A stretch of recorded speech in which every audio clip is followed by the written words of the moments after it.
John Wycliffe வேதத்தை முதலில் ஆங்கிலத்துக்கு மொழிபெயர்த்த ஆங்கில இறையியலாளர். கிபி 1330 யாக்ஷயர், இங்கிலாந்தில் பிறந்தவர். அவர் ஒரு சபை சீர்திருத்தவாதி, தத்துவ ஞானி. முழு வேத புத்தகத்தை முதலில் ஆங்கிலத்துக்கு மொழிபெயர்த்தவர் இவரே. கிபி 1378 அவர் உருவாக்கிய கருத்துக்களில் முக்கியமானது திருச்சபை தனக்கு சொந்தமான ஏராளமான நிலங்கள் மற்றும் சொத்துக்களை ஜனங்களுக்கு திரும்ப கொடுக்க வேண்டும் என்பது. ஆக்ஸ்போர்ட் பல்கலைக்கழகத்தின் முன்னோடியான இறையியலாளரும் தத்துவ பேராசிரியருமாக அறியப்பட்டவர் இவர். சாக்சன் பிரபுத்துவ குடும்பத்தைச் சேர்ந்தது அவர் குடும்பம். ஆக்ஸ்போர்ட் நகருக்கு சென்று அங்கு இயற்பியல், கணிதம் மற்றும் இறையியல் பயின்றார். பாலியுல் கல்லூரியில் இளங்கலை பட்டம் பெற்றார். 1369 இறையியல் பட்டமும் 1372 முனைவர் பட்டமும் பெற்றார்.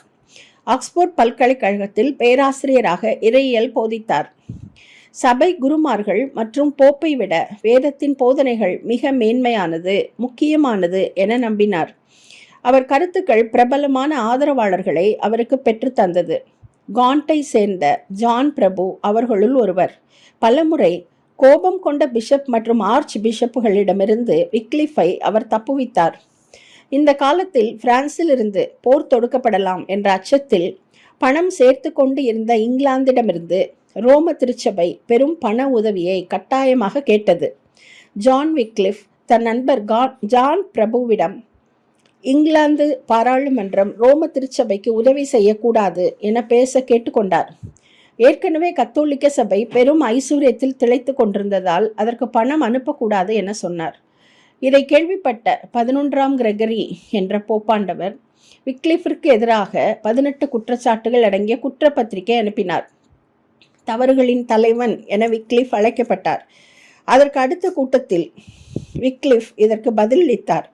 மரணத்தை சந்திக்க நேர்ந்தாலும் என் கருத்துக்கள் சரியானவையே என்றுதான் நான் சொல்வேன். சபை பரிசுத்தவான்களையும் பரிசுத்த வேத எழுத்துக்களையும் நான் பின்பற்றுகிறேன். சபையும் போப்பும் வேத வாக்கியங்களுக்கு அப்புறம்தான் இரண்டாவதாக அதிகாரம் பெற்றவர்கள். முதல் அதிகாரம் வேத வாக்கியங்களுக்கே என்றார். அடுத்து ஏற்பட்ட போப்புகளுக்குள் எழுந்த பிரச்சினை பிரிவாலும் இங்கிலாந்தில் விக்லிஃபிற்கு இருந்த பெரிய செல்வாக்காலும் லட்டவர்த் சபையை மட்டும் அவர் பார்த்து கொள்ள வேண்டும் என்று ஆணை பிறப்பிக்கப்பட்ட அவரின் வெளிப்பிரயாணங்கள், ஆசிரிய பணி தடை செய்யப்பட்டது. பரிசுத்த நற்கருணையின் போது திராட்சரசமும் அப்பமும் மாறுபாடு அடைந்து இயேசுவின் சரீரம் இரத்தமாகவே மாறிவிடுகின்றன என்ற கத்தோலிக்க சபையின் போதனைக்கு விரோதமாக அவர் எழுதினார். ரசமும் அப்பமும் இயேசுவின் சரீரம் இரத்தத்திற்கு அடையாளம்தான் என போதித்தார். காசு கொடுத்து பாவ மன்னிப்பு பெறலாம் என்ற போதனையை கண்டித்தார். தனிப்பட்ட பாவ அறிக்கை என்பது கிறிஸ்துவால் கட்டளையிடப்படவில்லை, அப்போஸ்தலர்களால் பயன்படுத்தப்படவில்லை என்ற பாவ அறிக்கை செய்யும் முறையை அவர் எதிர்த்தார். விசுவாசத்தை பற்றி வேதம் சொல்வதை திரும்ப திரும்ப போதித்தார். கிறிஸ்துவின் மேல் மட்டும் நம்பிக்கை வையுங்கள், அவரின் பாடுகள் மேல் சார்ந்து கொள்ளுங்கள். அவரின் நீதியை விசுவாசிப்பதால் மட்டும் நீதிமான்களாக்கப்படுகிறோம் என்ற வழியை தவிர்த்து வேறெந்த வழியிலும் நீதிமானாக்கப்படுவதை குறித்து அச்சப்படுங்கள் என்றார். ஒவ்வொரு கிறிஸ்தவ விசுவாசியும் வேதத்தை வாசித்து கற்றுக்கொள்ள வேண்டும் என நம்பிய அவர் வேதத்தை ஆங்கிலத்தில் மொழிபெயர்க்க துவங்கினார். இதை சபை கடுமையாக எதிர்த்தது.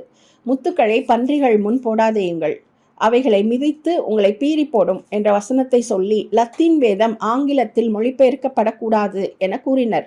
அதற்கு பதிலாக விக்லிஃப், ஆங்கிலம் பேசுபவர்கள் கிறிஸ்துவின் வார்த்தையை ஆங்கிலத்தில்தான் நன்றாக புரிந்து கொள்ள முடியும். மோசே தன் சொந்த பாஷையில் தேவன் பேச கேட்டான். கிறிஸ்துவின் அப்போஸ்தலர்களும் அப்படியே தங்கள் பாஷையில் கேட்டனர் என்றார். அந்த மொழிபெயர்ப்பு வேலை முடியும் முன் அவர் மரித்துவிட்டார். அவர் நண்பன் பூர்வே அந்த வேலையை முடித்து இன்று நாம் வாசிக்கும் விக்லிஃப் வேதத்தை நம் கைகளில் சேர்த்தார். கிபி 1382 லத்தீன் வல்கேட் வேதத்தை பொது ஆங்கிலத்துக்கு மொழிபெயர்க்க தொடங்கினார். அதுவே 1000 வருடங்களில் செய்யப்பட்ட தலை சிறந்த முதல் முழு ஐரோப்பிய மொழிபெயர்ப்பாகும். அதற்கு அப்புறம் 100 வருடங்களுக்கு ஆங்கில மொழி வளர்ச்சிக்கு அந்த விக்லிஃப் வேதத்தின் தெளிவும் ஆழமும் நேர்த்தியும் உதவியாயிருந்தது என சொல்லப்படுகிறது. ஆனால் ஒவ்வொரு முழு வேத பிரதியும் கைகளால் எழுதி முடிக்க 10 மாதங்கள் தேவைப்பட்டது.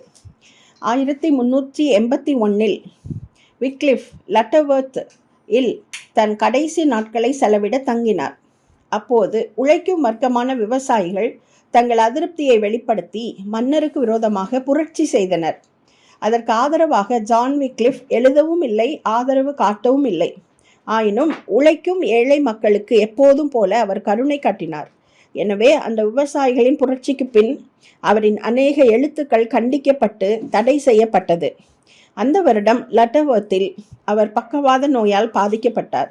1384 அடுத்த பாதிப்பு ஏற்பட்டு அவர் மரிக்கும் வரை தன் எழுத்து பணியை தொடர்ந்து கொண்டிருந்தார்.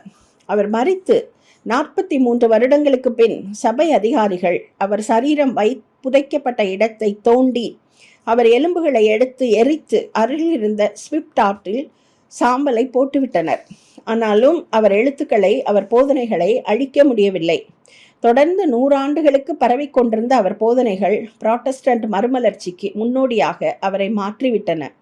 திரும்ப திரும்ப சபை அதிகாரிகளால் அவர் வேதம் எரிக்கப்பட்டாலும் அடுத்து ஒரு நூற்றாண்டுக்கு அது பயன்பாட்டில் இருந்தது.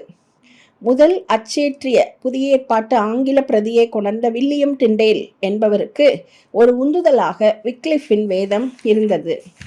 விக்லிஃபின் ஆதரவாளர்கள் லோலட்ஸ் என்று அழைக்கப்பட்டனர். நிறுவனமாகி போன கத்தோலிக்க சபையை எதிர்த்து எப்போதும் கிளர்ச்சி செய்தனர். ஜான் விக்லிஃபின் பிரபல வாக்கியம், மலையின் உயரம் கூட கூட வீசும் காற்றின் வேகமும் கூடும். அதேபோல் உயர்வான வாழ்வுக்கு எழும்ப எழும்ப எதிரியின் சோதனைகளும் பெரிதாகி பலமாகி கொண்டே வரும். நன்றி.